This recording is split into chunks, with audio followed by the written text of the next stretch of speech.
This week on Art of the Air features the photographic work of Fox 32 meteorologist Mike Caplan, whose body of work on the other side of the lens is an eclectic mix of nature, portraits, and commercial work. Next, we have rising country music singer-songwriter Carolyn Marie discussing her musical journey. Our spotlight is on the 63rd Annual Chesterton Art Fair, running August 5th and 6th. Express yourself through art and show the world your heart. Express yourself through art and show the world your heart. You're in the know with Esther and Larry. Art on the air today. Stay in the know with Larry and Esther. Art on the air our way. Express yourself through art and show the world your heart. Express yourself through art and show the world your heart. Welcome. You're listening to Art on the Air on Lakeshore Public Media, 89.1 FM, WVLP 103.1 FM, and WDSO 88.3 FM. Our weekly program covering the arts and arts events throughout Northwest Indiana and beyond. I'm Larry Breckner of New Perspectives Photography, right alongside here with Esther Golden of The Nest in Michigan City. Aloha, everyone. We're your hosts for Art on the Air. Art on the Air is supported by an Indiana Arts Commission Arts Project Grant, South Shore Arts, and the National Endowment for the Arts. Art on the Air is heard every Sunday at 7 p.m. on Lakeshore Public Media, 89.1 FM, also streaming live at lakeshorepublicmedia.org, and is available on Lakeshore Public Media's website as a podcast. Also heard on Friday at 11 a.m. and Monday at 5 p.m. on WVLP 103.1 FM, streaming live at wvlp.org, and Tuesdays at 4 p.m. on WDSO 88.3 FM. Our spotlight interviews are also heard Wednesdays on Lakeshore Public Media. Information about Art on the Air is available at our website, breck.com/AOTA. That includes a complete show archive, spotlight interviews, plus our show is available on multiple podcast platforms, including NPR One. Please like us on Facebook, Art on the Air, WVLP, for information about upcoming shows and interviews. We'd like to welcome to Art in the Air Spotlight from the Chesterton Art Center, and we're going to be discussing the Chesterton Art Fair. Of course, this is coming up on August 5th and 6th, and we have the Executive Director and President CEO of the Chesterton Art Center, Hannah Hammond-Hagman. Welcome to Art in the Air Spotlight. Hi, guys. Always lovely to be with you. Thank you. Well, obviously, as a way of disclosure, I'm involved with it as vice chair and probably doing the entertainment, but you're going to tell us all about what to expect this year, artists that we have, and music and entertainment and food. So tell us all about the art fair. Absolutely. It's going to be another gorgeous weekend for the arts in Chesterton here at Dogwood Park. On the corner of 1100 North and 23rd Streets, you'll find the Chesterton Art Fair, August 5th and 6th. Saturday 10 to 5 and Sunday 10 to 4. We have over 80 artists with us this summer, which is fantastic. Some great folks returning. Some have been with us for years and years, and then some new people as well. Hannah, will you post them someplace ahead of time? Yes. We will have a list of all participating artists on our website. That should be up now, actually. And then we're rolling out individual artist profiles on our social media channels so people can get a little bit more up close with the types of work that these artists create. So we've got folks coming from close by, right? Indiana, Michigan, and Ohio, but we also have folks coming from Florida and Pennsylvania, Oklahoma, Missouri, and California. Artists in photography, painting, other 2D and mixed media, sculpture, ceramics. There'll be something for everybody, as always. It's a juried fair, as always, and so we have really high quality, fantastic work with us again this summer. The juror this year was local artist Laurel Izard. Yeah, she's a fiber artist and mixed media artist from Michigan City and LaPorte County. Great. So yeah, it's going to be a beautiful, beautiful time. And of course, the weekend will also entail fabulous kids activities, kids art projects and family art projects, as well as live entertainment, a whole lineup of musicians on both days, including Patty Schaffner, Marco Villarreal, Billy Foster Trio. Who else? We have Jeff Abbott, Lexi Bratsakis, Leanne Stutler. It's going to be a beautiful weekend. And there's going to be delicious food from local food vendors, Ben's Soft Pretzels, a taco truck from Tacos My Friend. Who else? Cheesy food truck. Yeah. It'll be great. What is the entry fee? So entry fee is $5. Kids 12 and under are always free. And tickets can be purchased here at the center, and they can be purchased on our website at chestertonart.org, or folks can buy tickets the day of, cash at the entry gate. No worries. And there's really no problem parking because we have quite a bit of parking right there in Dogwood Park all the way around it. We sure do. Parking is free, as always. So yeah, there's going to be something for everybody for the weekend. We're going to have beautiful weather. I'm putting it out there now. Yeah, but we're excited. It's the 64th year for the Chesterton Art Fair, so it's a beautiful regional tradition. It is also, a fundraising venture for the Chesterton Art Center as a nonprofit visual arts center here in Chesterton. It helps support our operations and our outreach programs and education programs for youth and families from across the county. Excellent. Well, we'll get back to the art fair, but what else do we have going on at the center itself? You have a current exhibit that's opened actually July 8th, but we have some events surrounding that. Tell us about that. Absolutely. It's a busy summer, always, right? So our galleries right now have a solo exhibition by local emerging artist Emily Casella, who you guys interviewed previously. It's a fabulous mixed media exhibit of drawing and sculpture and ceramics. She will be giving an artist talk on July 27th here in the gallery from 5:30 to 7 p.m. She's also going to the exhibit will be up through both third Fridays in July and August. So there's some after hours opportunities to spend time with the exhibit. But it's a tremendous show. I recommend that everybody come swing by and take a look. What is the teen group doing this summer? The Teen Arts Group, Esther, I'm so glad you asked. Teen Arts Group will be at the fair. They'll have their own booth selling their artwork, but they also just unveiled a temporary public art piece here in Chesterton, out at Chesterton Park. They've been working for some months with our program director, Jillian Bridgman, to create a woven mural at the ball field here in Chesterton Park, which is a great partnership with the town and with the Parks Department. And the kids did a beautiful job. And so that'll be up definitely through the summer months. I recommend people swing by Chesterton Park here in Chesterton, and you can see that piece.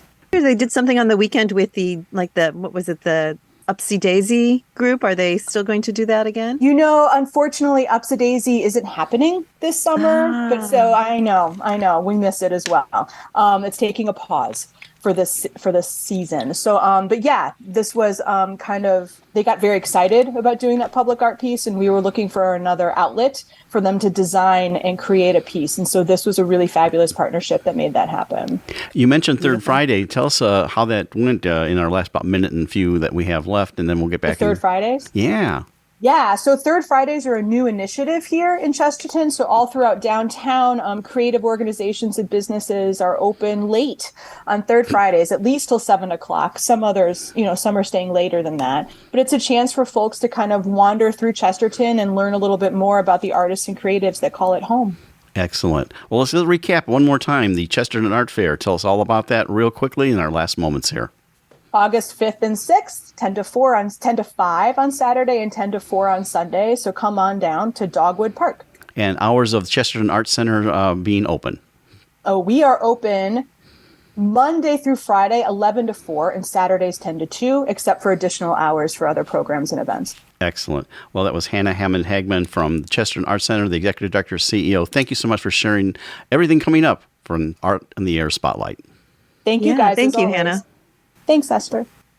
And a Spotlight Extra. Memorial Opera House's production of the 25th Annual Putnam County Spelling Bee continues to run weekends, Thursday through Sunday, until August 6th. Ticket information is available online at memorialoperahouse.com. Art on the Air Spotlight and the complete one-hour program on Lakeshore Public Media is brought to you by Macaulay Real Estate in Valparaiso, Olga Patrician, Senior Broker. And as a reminder, if you'd like to have your event on Art on the Air Spotlight or have a longer feature interview, email us at aota@brech.com. That's aota@brech.com.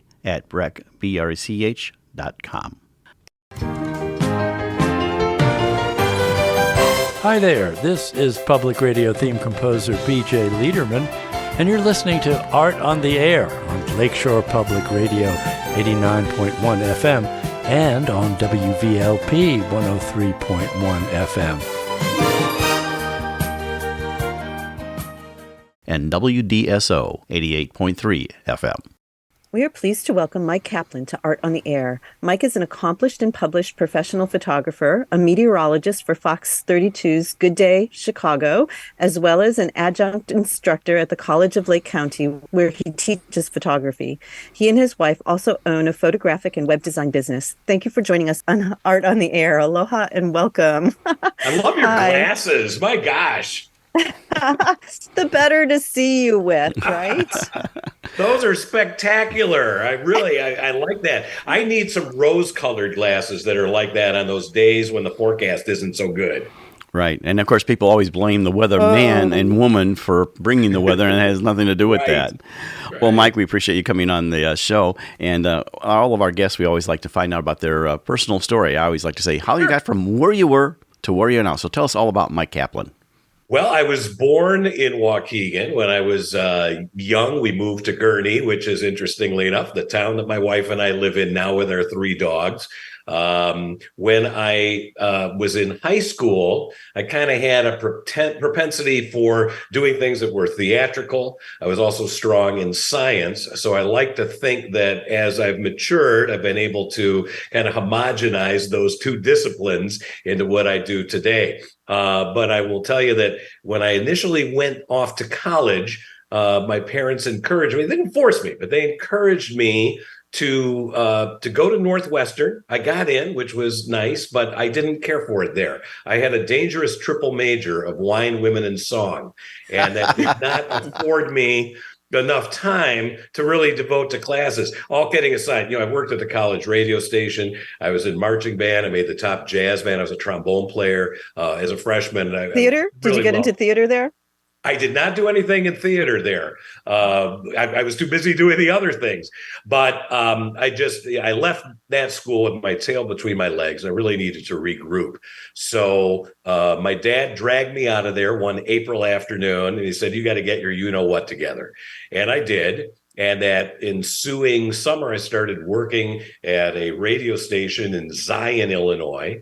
And then I also went to the College of Lake County, a junior college, where I kind of got my academic act back together. And after completing an associate's degree there, I went to Illinois State University, where my original goal was, hey, I'm going to do radio. I'll do radio. Since I had been working at this radio station in Zion, Illinois, maybe I'll do something in radio. And while I was there, and I worked at the campus radio station and did all that, a guy who was a faculty instructor who had been a reporter with WLS Radio back in the old days. To give you an idea how old that was, he was friends with Herb Morrison, which many of your listeners may know is the the Humanity announcer of the Hindenburg crash. Right. He worked for WLS Radio. Well, the guy who I knew, he said, Mike, why don't you try some TV? He was the faculty instructor for TV at Illinois State University. So the first thing I tried was weather. And because I knew I knew what a cold front was, I knew what low pressure was, I started doing weather for the campus TV station. And when I graduated from Illinois State, I got an internship at WCIA in Champaign-Urbana, Illinois. And eventually they hired me while I was an intern, and they knew that I had done weather in college. And a couple months after they hired me, they said, "Mike, we got a weekend weather opening. You want to do it?" And I said, "Sure." And that's kind of what propelled me down the weather path. After Champaign-Urbana, I worked in Raleigh-Durham, North Carolina for about 6.5 years. And I happened to work at a station that was owned by the ABC network-owned TV station group, which also owned Channel 7 in Chicago. And one day I got called up to the general manager's office in Raleigh-Durham, and I thought, I'm in trouble. What did I say now? And he said, "Mike, I got good news and bad news. The good news is for you. The bad news is for us. The good news is they want you in Chicago." So that's kind of how I ended up coming back to Chicago. That would have been in New Year's '94. I worked at that station for 21 years, and then I've been at Fox 32 doing morning weather since December of 2015. That's me in a nutshell. Wow, great. While we're on weather, tell us a little bit about your take on the climate change, which, of course, we have lots of climate deniers. But I think if you look out your window anymore, it's like, are you kidding me? I mean, there was a documentary made by an English guy, James Burke, called After the Warming. I don't know if you ever saw it. It was made in the 90s. Yes. And watching it now, it's like, I found it on YouTube. It's like, oh my gosh, what he predicted is happening right now. But tell us your take on that. Well, there's no question but that the planet is warming, and it is perhaps most noticeable in colder portions of the planet, where perhaps it's a little bit easier to watch. What I caution people on, however, is if we get, for example, we had 14 tornadoes in Chicagoland last week. To say that was because of climate change is very difficult to make that kind of an argument. Post hoc ergo propter hoc doesn't necessarily apply in this situation. Right.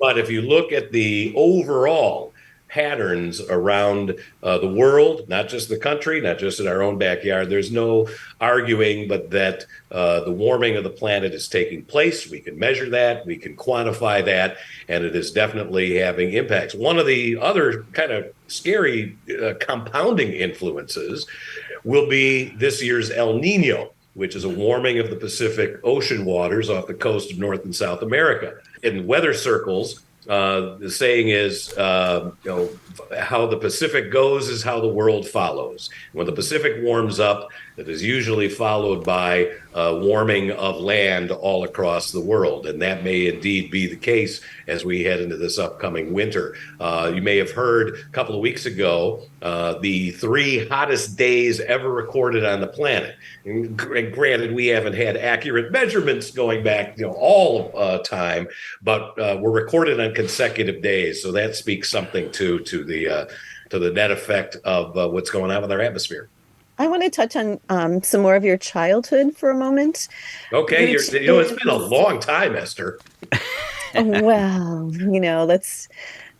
Actually, this you'll probably be able to answer. So, Okay. did you spend a lot of time outside? Because in your photography, you show such a sensitivity to the environment. Your flower photography is Thank just you. so beautiful, just like gorgeous. That's an interesting question. I would not say that I spent an inordinate amount of time outside, but I definitely was interested in nature. I can recall at a very young age, actually, the first thing that I wanted to do was to become an astronomer. And I had a small telescope and used to go out. Me too. Yeah. Okay. There you go. And I used to, go out in the cold nights and freeze, but I wanted to see Orion and look, So I also had a series of, I think they were called the Golden Guides. They were small little paperback books. And here's one about insects. Here's one about birds, rocks, and minerals. I think Herbert Zim was the name of the author of these things. And this is, going back to the 60s. And I had like the whole collection. I used to read those. So I definitely had an interest in nature.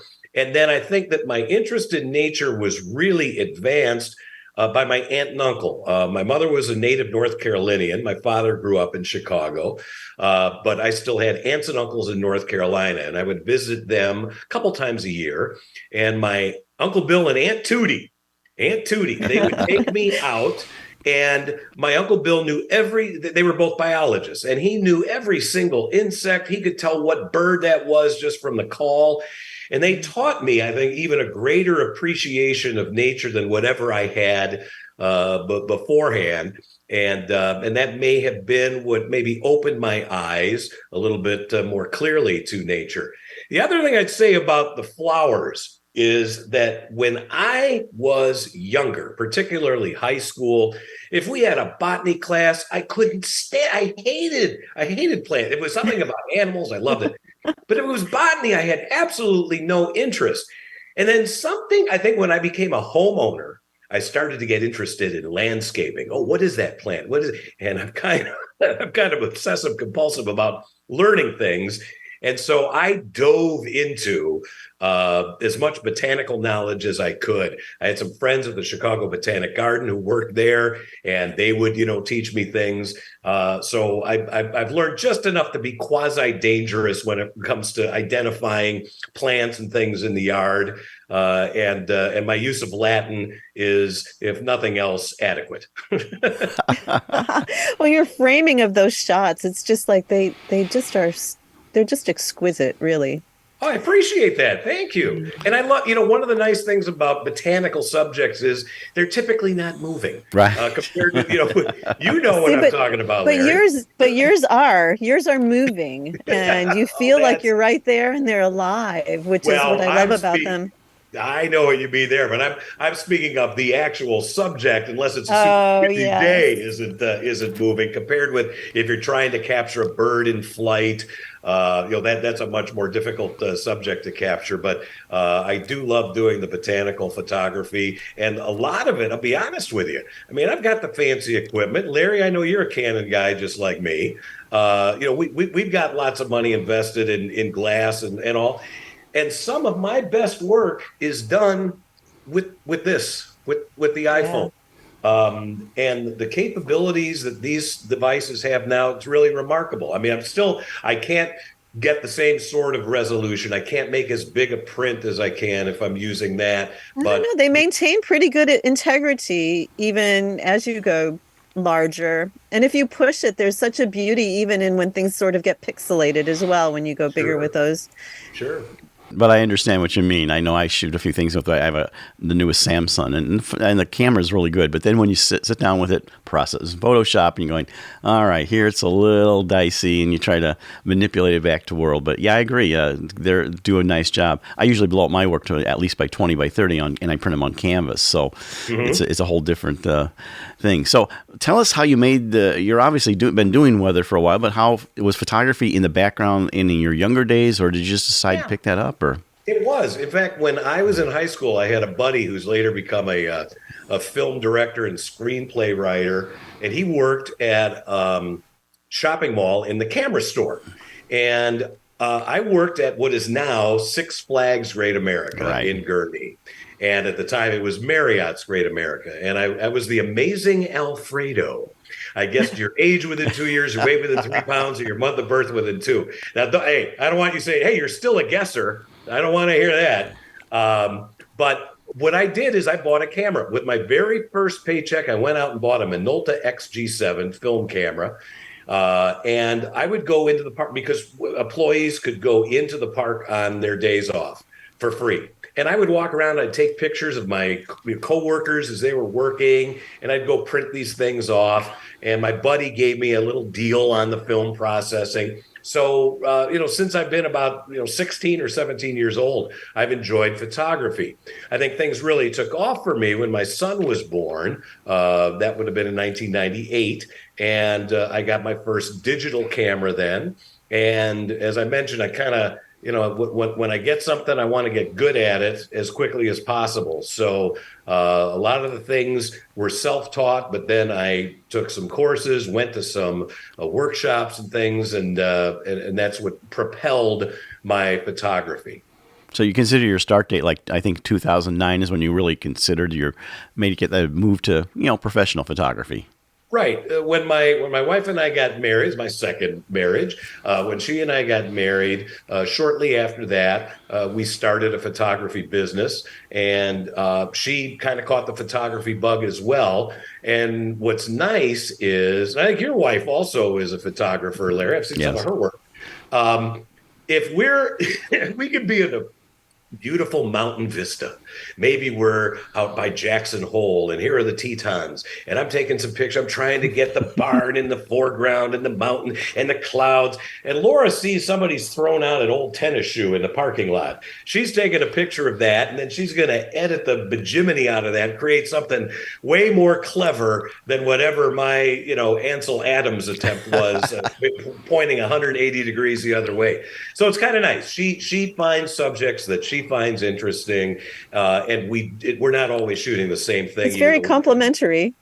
I think that's a great way of putting it.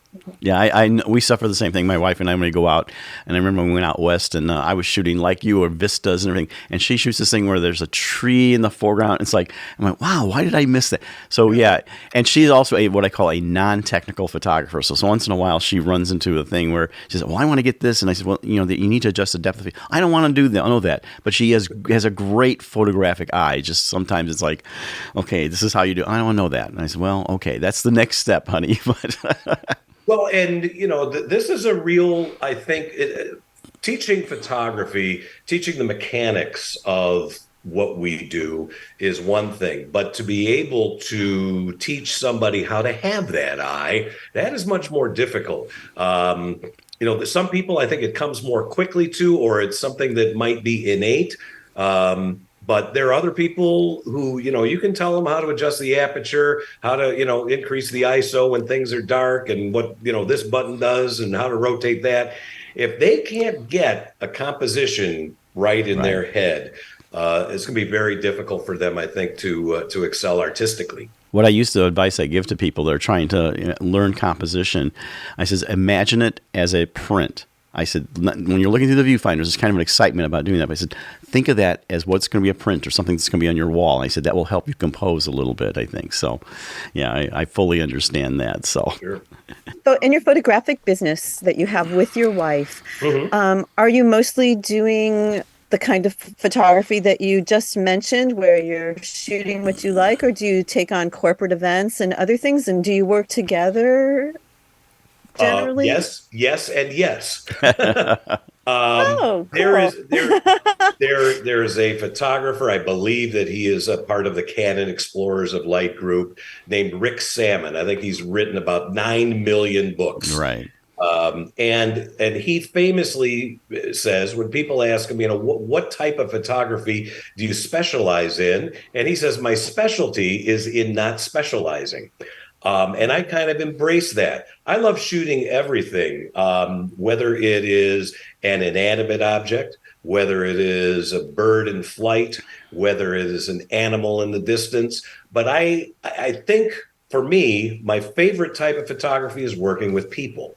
I love photographing families. I love doing seniors. I like doing headshots. Weddings, I think, is perhaps the most challenging discipline for any photographer, because not only do you have to be on your A game technically, because invariably things are going to go wrong, and you have to, there's that, hey, can we reshoot that next Tuesday? But then you also have to deal with people on the most stressful day of their life.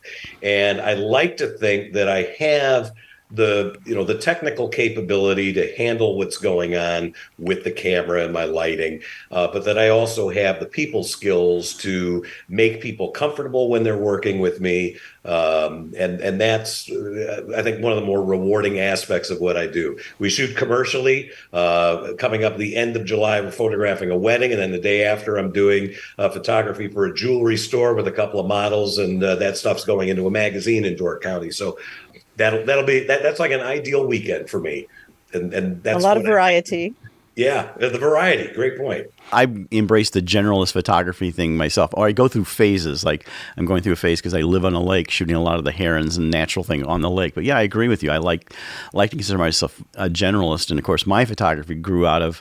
I had a father who did it, but mostly my theater career, because as first a lighting designer and then later as a producer director, to capture that. And so, and of course, I was late to the EOS digital game. In fact, I skipped, because I had such an investment. You'll understand this, in glass. I stayed with film for a long time until the Canon introduced the 5D, the first affordable. The first 5D, yeah. Yeah, affordable full frame. I was waiting to get to a full frame thing, but then I had to invest in a whole new set of lenses and everything. So have you gone mirrorless yet? Yeah, the talent is knowing the skill when you see the moment. The skill to see the moment is. I think, Mike, I'm going to skip the mirrorless. I've such an I have nothing against it, but I just think, I've got six camera bodies, but 4 that I really use.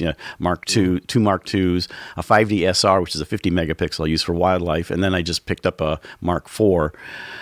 I just don't know if I want to reinvest in all, because you can get the adapter, But That's right. But my experience is even adding like the 1.4 or the 2 extender, the quality kind of falls off and everything. So no, I think I'll skip mirrorless. I'm 68. I think probably have a good 20 years of photography left. I'll just stick with the equipment. All right, I have. I got some friends who are pro photographers, and they say that the focusing capability with the mirrorless, this eye recognition, they get a lot of real good keepers, whether they're photographing people or birds and all, and that's really, I think, the only reason. And maybe some of these 30 to 60 frame per second burst rates, right, that would be cool. Yeah. Is there anything you are looking forward or want to photograph, either personally or things like that? I know, like when I took my wife out west, she just went nuts until she filled her card up, and and I have a CF card in my thing. Luckily, I had a backup and gave her an SD card. Is there anything you're looking forward to photographing? Oh boy, we've been to Iceland. I think that's one of the Super Bowls for photographers. I would love to maybe go to. I'd love to go to Patagonia. I think that the Torres del Paine, I think, is the national park down there. Galapagos would be wonderful. Been to Alaska a few times. I'd love to go back there, but I can't think of I'm not one of those people. I got to go get a polar bear photo, right, or something like that. I don't have anything really on my bucket list that's like I got to go get that right now. Excellent. So you do most of your photography, it sounds like, on the weekends because, well, your day job kind of keeps you busy there. So, but I do a lot during the week, Larry. Don't get me wrong. But obviously, the weekend I have a little more free time. That's true. Right. So, well, you have the gallery that was yours in Door County. We talked about that off air, but let's talk about that. And about a minute and a half left here. We want to talk about where people can find you online, if they want to engage you, things like that. Absolutely. Our gallery in Door County, where we sell our art, is called Articipation, just like anticipation, but it's Articipation, and it is in downtown Sturgeon Bay. And I think you can pretty much find that online with a nice Google search. CaplanStudios.com, and it is Caplan with a C. That would be our website. We're also very active on Facebook with Caplan Studios Photography. And of course, you can always follow my meteorologist page as well if you're looking for some weather information. But those are the main places to go to find me, and always receptive to people who are interested in booking photo sessions for yourself, your family, or who are interested in art prints. And you still teach classes? Yeah, we'll. One of the places we taught, they just canceled the adult education program. That was in the Libertyville/Vernon Hills School District. But I also offer private lessons. So if somebody wants to book me for that, look at my Facebook page and message me there. It's probably the easiest way to do that. Well, Mike, we appreciate you coming on Art on the Air. Mike Caplan, most of you might know from Fox 32, meteorologist, but also a fine photographer. Thank you so much for coming and sharing your art journey on Art on the Air. My pleasure. Thanks for having me. It's been a pleasure. Thank you. Art on the Air listeners, do you have a suggestion for a possible guest on our show? Whether it's an artist, musician, author, gallery, theater, concert, or some other artistic endeavor that you are aware of, or a topic of interest to our listeners. Email us at aota@brech.com. That's aota@brech.com. This is Karen Maravilla with It's Just Serendipity, and you're listening to Art on the Air on Lakeshore Public Media, 89.1 FM, and on WVLP 103.1 FM.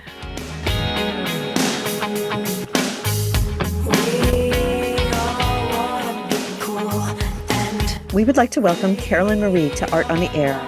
Carolyn is a country music artist and songwriter. Her song, Just Drive, reached the top 100 on iTunes country music charts and was featured during halftime at Super Bowl 57. She also live streams songwriting sessions, and that collaboration with her Facebook viewers resulted in her Christmas song, Bells. Thank you for joining us on Art on the Air. Aloha and welcome. Hi. Hi, how are you? We're doing just great. Carolyn, we'd like to know a little bit about you, your origin story. I always like to say how you got from where you were to where you are now. So tell us all about yourself. So I actually started out as more of like a dancer, and I went to college for dance, and I had more of like a musical theater background. I did some theater shows, and I was doing all these shows, and I was being directed and told what to do and what to sing. And at some point I was like, well, I kind of just want to sing what I feel versus like all the songs that are given to me. And that's when I started really getting into writing. I always had like a knack for poetry in school growing up, but I never thought of combining my two loves, like my writing poetry and singing and performing. So that's when I decided I'm going to try this thing. I'm going to start writing and become an artist and release my own music. And I just kind of jumped into it. I'm curious about theater. What theater have you done?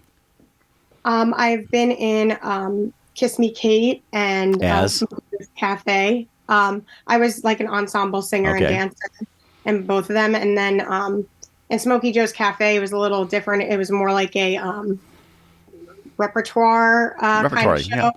Yeah. Like a cabaret kind of. And so that like I did Poison Ivy, Teach Me How to Shimmy. So it was like different elements in that. So that was really fun. And those were with New Jersey Performing Arts Center. Okay. So, what about elementary school and high school? Did you sing in the choir? Did you, as a little child, were you performing at home?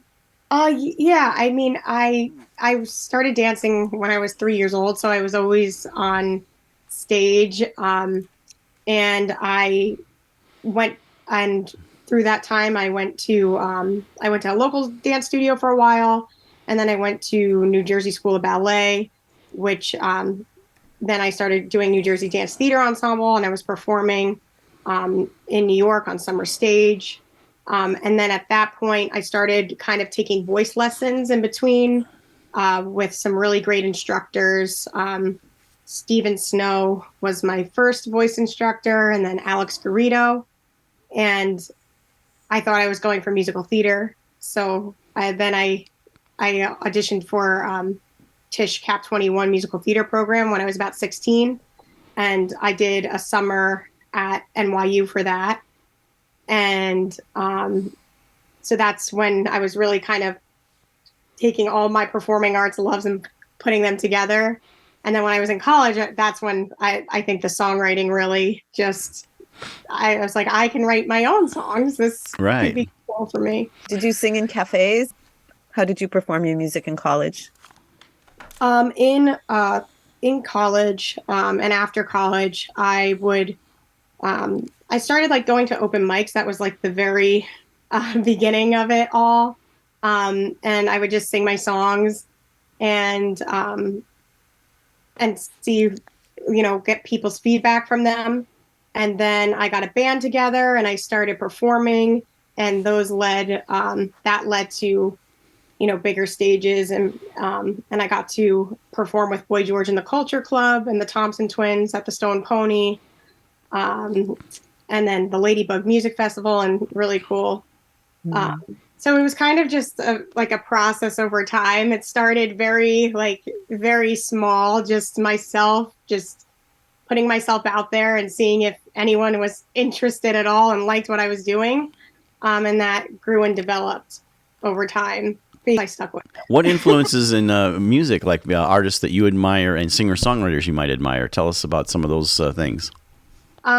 So I am a really huge Taylor Swift fan. And I got to see her Eras tour as well. So my life is made. And I also really love Joan Jett. I actually had I kind of started more in like the pop rock area, and it had a transition into country fairly recently. I was also I really liked Katy Perry at the time. I still like her now. And those were like my biggest influences and I don't know if you know this band or not, but Hailstorm, they're like a hard rock band from I believe Pennsylvania. One thing that you do, and how I kind of connected with you, is on Facebook, because we're Facebook friends, but also you're now a new voting member for the Grammys. So congratulations. But thank you. You have a thing that you do quite often, a live stream where you say, let's write a song together. And you actually, in your bedroom, which our audience can't see right now, but there you are, and you actually put a song together. Tell us about that process, and we may take a quick listen to one of the songs you did that way. And actually, what inspired it? What, how did that first one come about? That's a very interesting question, actually, because for the longest time, I wrote music to tracks. Like a producer would send me a track and I would write the song to it. And I would get a little frustrated because I'd have these other ideas in my mind that if the track didn't fit my idea, I couldn't, that was it. Like I kind of just had to throw it away or have a voice note. And then it just went into the abyss of voice notes and ideas on my phone for songs. So when the pandemic happened, I was very bored at home. So I was like, you know what, I'm going to pick up the guitar and learn. So I started learning the guitar, and I want to say about 2 weeks into learning the guitar, I decided to start this live stream. And I told everyone from the beginning, I was like, I'm learning with you guys on here. You're going to hear some horrible guitar playing. And I've been doing that now for about 2 years. And everyone really enjoyed writing with me.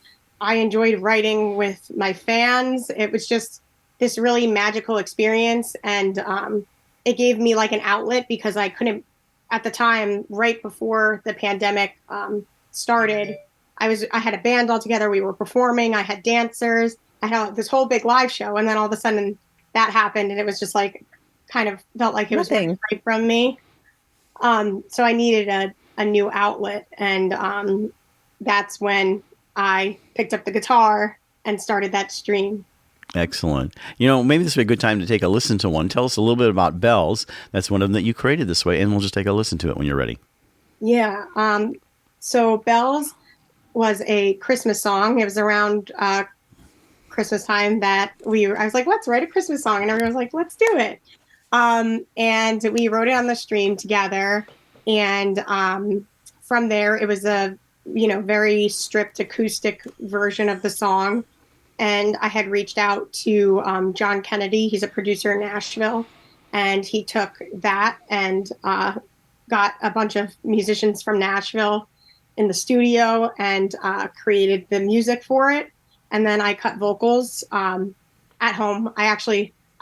During the pandemic time, I also got my own whisper room. So I was able to cut vocals at home and sent them over to him. And then I was able to release it for the following Christmas, which was really cool. It was really a full circle moment. Well, let's take a listen to Bells from Carolyn Marie, our guest today on Art on the Air. It's the 1st of December, and the snow is falling with bright red cheeks. I remember how the wind was calling and my eyes lit up like Christmas lights, sledding down that street where we would meet when we were just kids. Nostalgia hits hard, 'cause we looked like a Christmas card with our mittens intertwined. There was a winter wonderland in the palm of your warm hands, and those memories of Christmas time brought us here.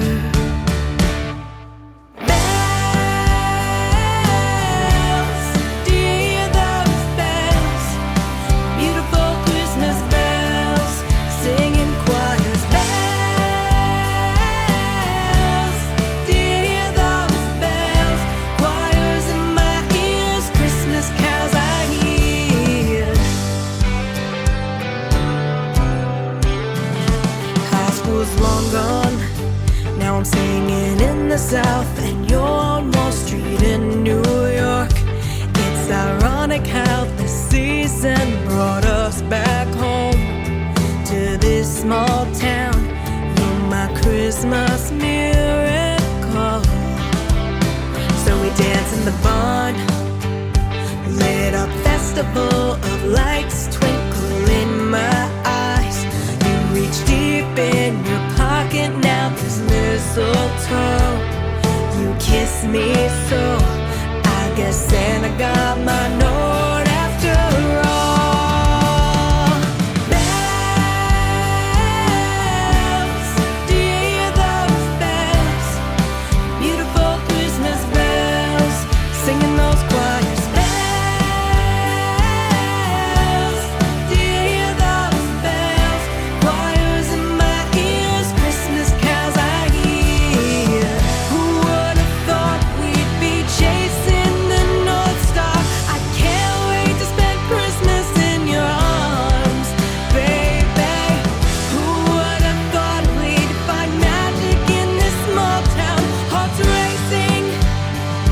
like bells in Santa's sleigh. Bells, do you hear those bells? Beautiful Christmas bells, singing those choirs. Bells, do you hear those bells? Choirs in my ear, wedding bells I hear. Wedding bells I hear. Ooh, wedding bells I hear. And we're back with Carolyn Marie. That was Bells that she wrote in her bedroom originally with other people on Facebook. So that was With her excellent. Facebook fans. Yes. Yeah, and you're still doing that, right? Yeah, I do that every Tuesday at 8 p.m. EST, almost every Tuesday. Occasionally there's a hiccup here and there, but almost every Tuesday at 8 p.m. EST. You're listening to Art on the Air on Lakeshore Public Media, 89.1 FM, on WVLP, 103.1 FM, and WDSO, 88.3 FM. Tell us about some of the, you've done some live concert work. Tell us a little bit about some of that that you're working on. I did a lot of like covers and originals, and I would kind of mesh the two together. And, with those, I was able to perform at some really cool festivals. I think I'd mentioned before the Ladybug Music Festival. And then my favorite performance of all time was with Boy George and the Culture Club. That was just like it was a sold out show. The lines were like wrapped around the entire building like 3 times. And it was, I don't know if you've ever been to the Stone Pony in Asbury Park, but they had this outdoor and indoor, and they opened the garages. So it was like this indoor outdoor feel. It was so cool.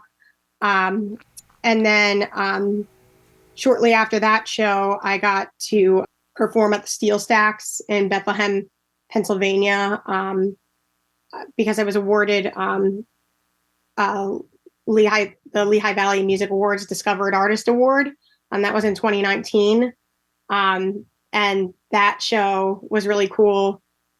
A really cool moment too, because I had been teaching dance for a while, and I got to actually hire some of my students to, I'm sorry, I actually got to hire some of my students to perform with me in that show at the Steel Stack. So it's really like another magical full circle moment where I got to see like my students who I taught dance perform professionally.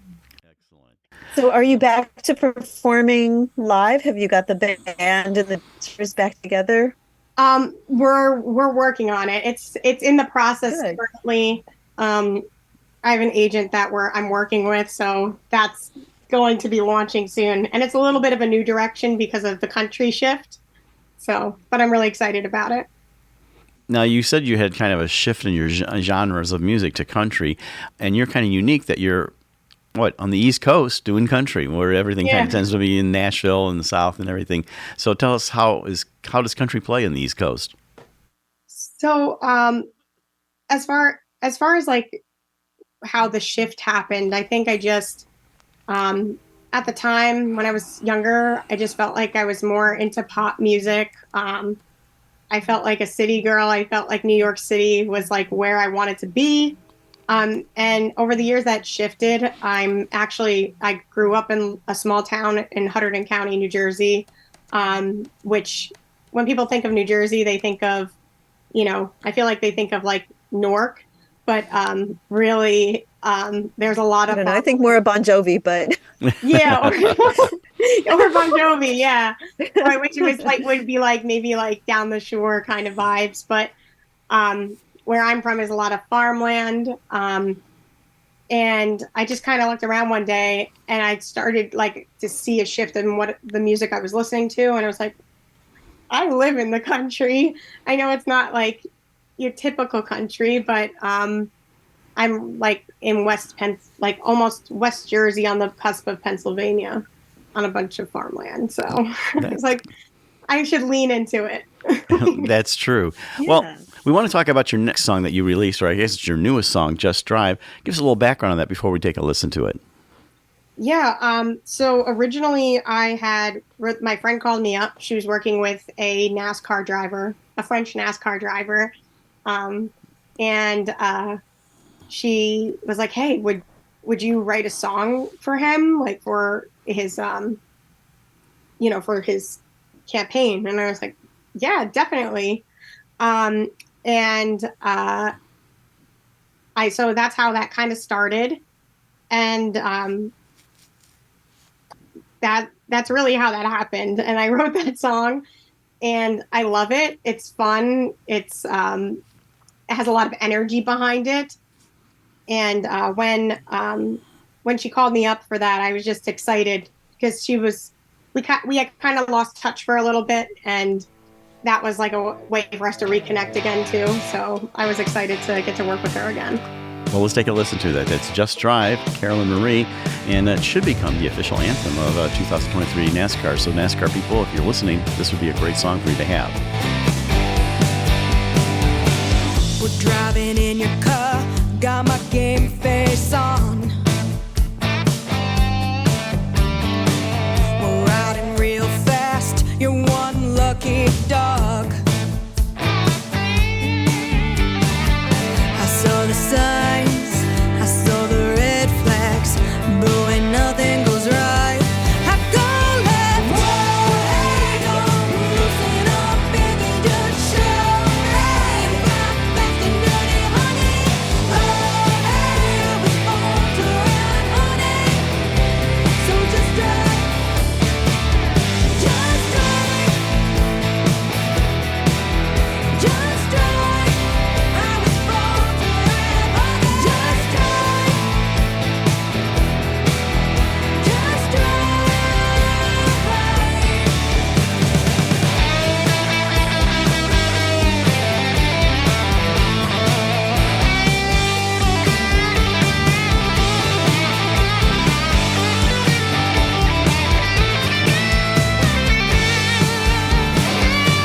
You're staring at me now, better watch the track. Ooh, you're off the pace, ain't happy hour, just race. I saw the signs, I saw the red flags, but when nothing goes right, I go left. Whoa, hey, don't loosen up, baby, just show me. Fly fast and dirty, honey. Oh, hey, I was born to run, honey. So just drive, just drive, just drive. I was born to run, honey. Just drive, just drive. Oh, hey, don't loosen up, baby, just show me. Fly fast and dirty, honey. Oh, hey, I was born to ride, honey. So just drive. Whoa, hey, don't loosen up, baby, just show me. Fly fast and dirty, honey. Oh, hey, I was born to ride, honey. So just drive, just drive, just drive. I was born to ride, honey. Just drive, just drive, just drive, just drive. I was born to ride, honey. Just drive, just drive, just drive. And that was Just Drive, and that was real energetic from our guest today, Carolyn Marie. What I loved about it was your reaction when it played at halftime at Super Bowl. You know, your excitement about, oh my gosh, Beyonce, and everybody's right there listening to my song. Yeah, I mean, that was just like an incredible. I mean, that song just really like surprised me in so many ways. Like when I heard that it was playing at the Super Bowl, I had no words. Like I couldn't imagine. Like I'm an independent artist, so I never thought anything like that was like feasible for me, you know. So I it was So just what kind of feedback have you gotten from that? Has anything happened because of that play? soon after it had charted on the country music iTunes charts in the top 100, which was another like moment. Was like, whoa, like what's happening? Abundance. Yeah, my God. And so I just get a lot of positive feedback about it, and people really like it, and they, a lot of energy. It has a lot of energy, and and it reminds me of my dad too, because he really likes drag racing and everything like that. So it kind of was full circle. Well, Carolyn, we have to wrap it up here, but give a chance to tell us how people can find you online and also listen to your music. Sure. You can find me on Instagram, Facebook, pretty much all the social media sites. My handle is at Carolyn Marie X3. My website is carolynmariemusic.com. And I'm on iTunes, Spotify as Carolyn Marie. And I had so much fun today. That's great. So did we. We appreciate you coming on, sharing your music. That's Carolyn Marie, kind of a country pop rock artist and everything out in the East Coast, and just a brand new voting member for the Grammy Awards. Carolyn Marie, thank you for coming on Art on the Air. Thank you for having Thank you me. so much. Thank you. He doesn't know that every time I'm with him, I'm really with you. We'd like to thank our guests this week on Art on the Air, our weekly program covering the arts and arts events throughout Northwest Indiana and beyond. Art on the Air is heard Sunday at 7 p.m. on Lakeshore Public Media, 89.1 FM, also streaming live at lakeshorepublicmedia.org, and is available on Lakeshore Public Media's website as a podcast. Art on the Air is also heard Friday at 11 a.m. and Monday at 5 p.m. on WVLP 103.1 FM, streaming live at wvlp.org, and Tuesdays at 4 p.m. on WDSO 88.3 FM. Our Spotlight interviews are heard every Wednesday on Lakeshore Public Media. Thanks to Tom Maloney, Vice President of Radio Operation for Lakeshore Public Media, and Greg Kovach, WVLP's Station Manager. Our theme music is by Billy Foster with a vocal by Renee Foster. Art on the Air is supported by an Indiana Arts Commission Arts Project Grant, South Shore Arts, and the National Endowment for the Arts. We'd like to thank our current underwriters for Lakeshore Public Media, Macaulay Real Estate in Valparaiso, Olga Patrician, Senior Broker. And for WVLP, Walt Breidinger of Paragon Investments. So we may continue to bring you Art in the Air. We rely on you, our listeners and underwriters, for ongoing financial support. If you're looking to support Art on the Air, we have information on our website at breck.com/AOTA, where you can find out how to become a supporter or underwriter of our program in whatever amount you are able. And like I say every week, don't give till it hurts. Give till it feels good. You'll feel so good about supporting Art on the Air. If you're interested in being a guest or send us information about your arts-related event or exhibit, please email us at aota@breck.com. That's aota@breck.com, or contact us through our Facebook page. Your hosts were Larry Breckner and Esther Golden, and we invite you back next week for another episode of Art on the Air. Aloha, everyone. Have a splendid week. Express yourself through art and show the world your heart. Express yourself through art and show the world your heart. You're in the know with Esther and Larry. Art on the Air today. Stay in the know with Larry and Esther. Art on the Air our way. Express yourself through art and show the world your heart. Express yourself through art and show